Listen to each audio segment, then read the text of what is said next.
அதிகாரப்பூர்வமா உங்களை விமர்சிக்கிறாங்களா நேரடி? என்னது எவன் பேசல? யாரு பேசல? அதுதான் கேக்குறேன், யாரு பேசுனாங்கன்னு. யாரு பேசல? நான் அந்த கருமத்தை பாக்குறது இல்ல.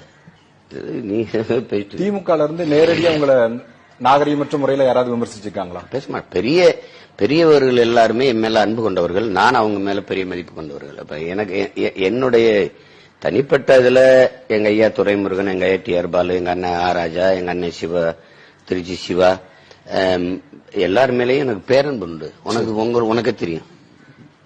பள்ளி மணிக்கு மேல எல்லாரும் அது என் கட்சி, அது என் கட்சி, என் சொந்தக்காரன் கட்சி.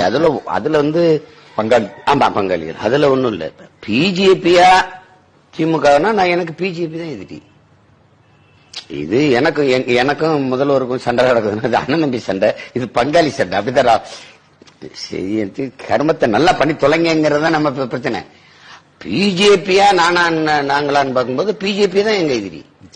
இப்ப அந்த இடத்துலதான் நம்ம சண்டை போடுவோமே ஒழிய, எனக்கு தனிப்பட்ட முறையில சின்ன வயதுல இருந்து நேசிச்சவன் நான் வந்து எங்க ஐயா துரைமுருகன், டிஆர் பாலு எல்லாம் இப்பவும் வந்து என் மேல அளவு கடந்து அன்பு வச்சிருப்பாங்க, பேசுவாங்க.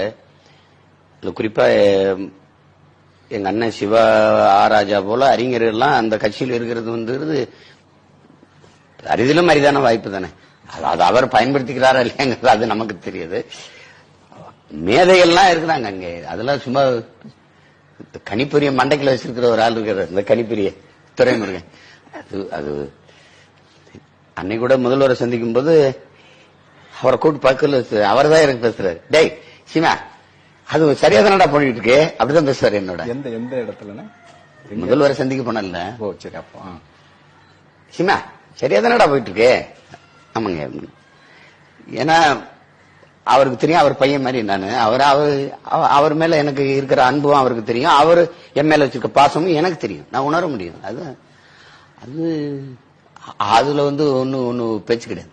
சரியா செய்யுங்கிறதா நம்ம ஏதாவது சொல்லல. இப்பதான் கையெழுத்துக்கே வந்திருக்காங்கடா அப்படின்னு.